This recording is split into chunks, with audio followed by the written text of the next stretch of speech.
మేము మా ecology centre తరఫున ఈ నెల 17వ తేదీ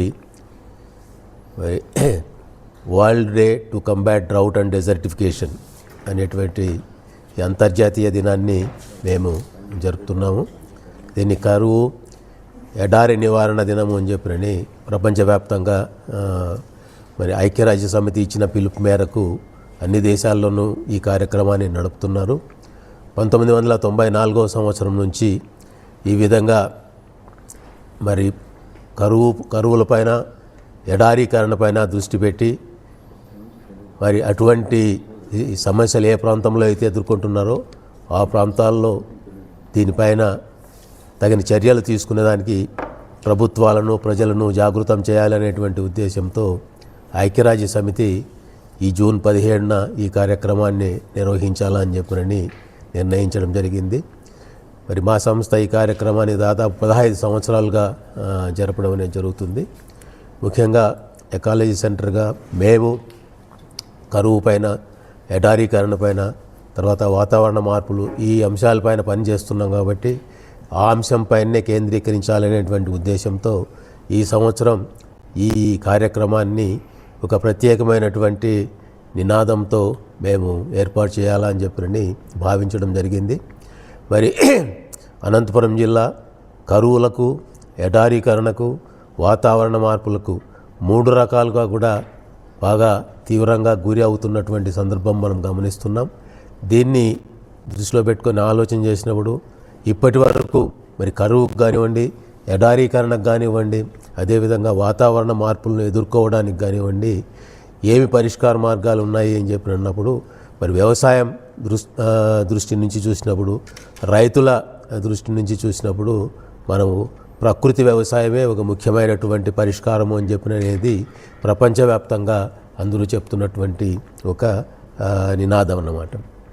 అన్ని దేశాల్లోనూ ఈ మధ్య ఈ కార్యక్రమం ఇటువంటి సమస్యలపైన దృష్టి ఎక్కువ పెట్టడం జరిగింది.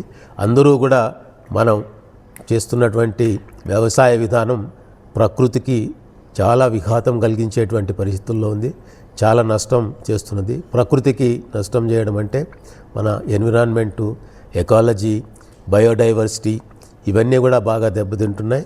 వీటితో పాటు ప్రజారోగ్యం బాగా దెబ్బతింటున్నది. మనం తినేటువంటి ఆహారం బాగా కలుషితమైపోయి పబ్లిక్ హెల్త్ అనేది కూడా బాగా దెబ్బతింటున్నది. నేల, నీరు ఇవన్నీ కూడా బాగా కలుషితమైపోతున్నాయి.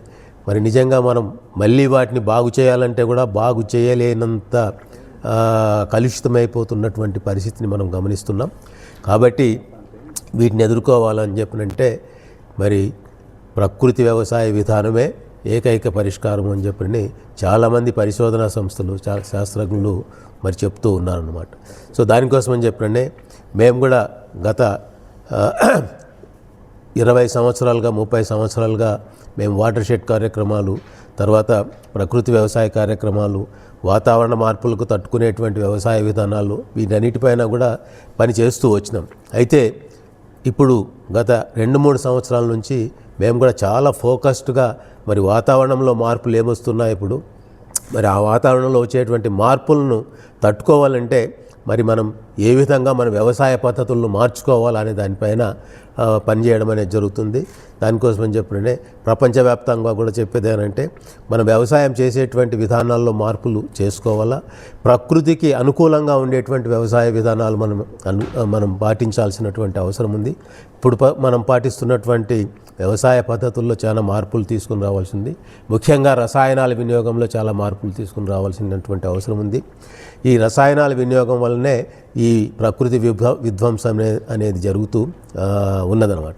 మరి ఈ మధ్య మరి గత 5-10 ఏళ్ళుగా రసాయనాల వినియోగంలో కూడా చాలా గణనీయమైనటువంటి ఒక మార్పు ఏమంటే ఎక్కువ ఈ కలుపు తీసేదానికి చాలా బలమైనటువంటి కలుపు మందులను వాడుతున్నారు అనమాట.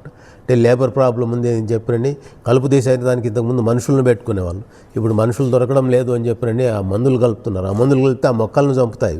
అంటే వాళ్ళు తయారు చేసింది అయితే ఫలానా మొక్కలను బతకనీయకుండా చంపాలనేటువంటి ఒక విషయాన్ని వాళ్ళు తయారు చేస్తారు. అయితే ఆ విషయాన్ని మనం భూమిలో వేసినప్పుడు అది ఆ మొక్కలను ఒకదాన్నే చంపదు, అన్నిటినీ కూడా కలుషితం చేస్తుంది. చంపలేకపోతే కూడా కలుషితం అనేది చేస్తుంది. దానివల్ల చాలా ఎక్కువ తీవ్రంగా క్యాన్సర్ లాంటి జబ్బులు వస్తున్నాయి అని చెప్పని నిన్న మొన్న కూడా ఒక పెద్ద ఆర్టికల్స్ రావడం అనేది కూడా జరిగిందనమాట. ఇవంతా కూడా విధ్వంసకరంగా ఉంటున్నాయి ఇటువంటి ప్రాక్టీసెస్ అన్నీ కూడా వ్యవసాయంలో. కాబట్టి ఇవన్నీ కూడా మనం స్వస్తి పలకాల్సినటువంటి అవసరం ఉంది. మరి మనిషి అనేవాడు ప్రకృతికి ధర్మకర్తగా ఉండాలి, కానీ ఒక ప్రకృతికి ధ్వంసకారుడుగా ఉండకూడదు అని చెప్పినది ముఖ్యమైనటువంటి నినాదం అన్నమాట. సో ఆ విధంగా మనం ఆలోచన చేసినప్పుడు ప్రకృతి అనుకూల వ్యవసాయ విధానాలను మనం ప్రవేశపెట్టాలనేటువంటి ఉద్దేశంతోనే ఈ కార్యక్రమాన్ని ప్రత్యేకించి ప్రకృతి వ్యవసాయం మరి ఏ విధంగా వాతావరణ మార్పులకు తట్టుకోగలుగుతుంది, ఏ విధంగా ఎడారీకరణను నివారించగలుగుతుంది, ఏ విధంగా కరువులను కూడా అధిగమించగలుగుతుంది అనేటువంటి థీమ్ను ఇప్పటికే అనంతపురం జిల్లాలో చాలామంది రైతులు చేసి చూపిస్తున్నారు. అటువంటి రైతులను మనం ముందర పెట్టి వాళ్ళు ఏం చేస్తున్నారు, వాళ్ళు చేసే దానివల్ల ఏ విధంగా మరి వ్యవసాయంలో వాళ్ళు ప్రకృతికి అనుకూలంగా వ్యవసాయాన్ని వాళ్ళు మార్చగలుగుతున్నారు. సో అటువంటి వాళ్ళను మనం ఆదర్శ రైతులుగా తీసుకొని వాళ్ళ యొక్క వ్యవసాయ విధానాన్ని మరి మిగతా రైతులకు కూడా తెలియజేయాలనేటువంటి ఉద్దేశంతో ఈ కార్యక్రమాన్ని మేము ఏర్పాటు చేయడం అనేది జరిగింది. మేము ఈ ప్రకృతి వ్యవసాయ విధానాలను పాటించాలా అని చెప్పని మేము చాలా కాలంగా పనిచేస్తున్నాం. ముఖ్యంగా మనం గమనించాల్సినటువంటి విషయం ఏంటంటే మన ఆంధ్రప్రదేశ్ ప్రభుత్వం కూడా యాక్చువల్గా ప్రకృతి వ్యవసాయం పైన ప్రపంచంలోనే అతిపెద్ద ప్రకృతి వ్యవసాయ కార్యక్రమాన్ని మన ఆంధ్రప్రదేశ్ గవర్నమెంట్ నడుపుతుందన్నమాట. ఏపీసీఎన్ఎఫ్ అంటారు, రైతు సాధికార సంస్థ అని చెప్పండి మీకు తెలుసు. విజయ్ కుమార్ సార్ గారి నాయకత్వంలో మరి ఆంధ్రప్రదేశ్ న్యాచురల్ ఫార్మింగ్ ప్రాజెక్ట్ అని చెప్పి అనేది నడుపుతున్నారు. దాని కింద చాలామంది రైతులను వాళ్ళను రసాయనాలు లేని వ్యవసాయం వైపు ఒక పర్మనెంట్ అగ్రికల్చర్ అంటారు, ఒక రకంగా చెప్పాలంటే పర్మాకల్చర్ అంటారు కదా. పర్మాకల్చర్ అంటే ఇంతకుముందు ఎక్కువ వృక్ష పంటలతోనే ఉండదన్నమాట. ఇప్పుడు పర్మాకల్చర్ అంటే వృక్ష పంటలతో పాటు కార్తె పంటలను కూడా కలిపి పంటల విధానాన్ని ఏర్పాటు చేసి ఒక్కసారి పంట పెడితే నీ పొలంలో ఇంకా దాన్ని తీయని అవసరం లేకుండా వచ్చే పంటలు వస్తుంటాయి, ఒడుపుకునే పంటలు ఒడుపుకుంటుంటారు, మళ్ళీ నాటి విత్తనాలు నాటుతుంటారు. నిరంతరంగా అడవి ఏ విధంగా అయితే పచ్చదనంగా ఉంటుందో నీ పొలం కూడా అదే విధంగా పచ్చదనంగా ఉండాలా. అక్కడ ఏమాత్రము రసాయనాలు ఉపయోగించాల్సినటువంటి అవసరం లేదు.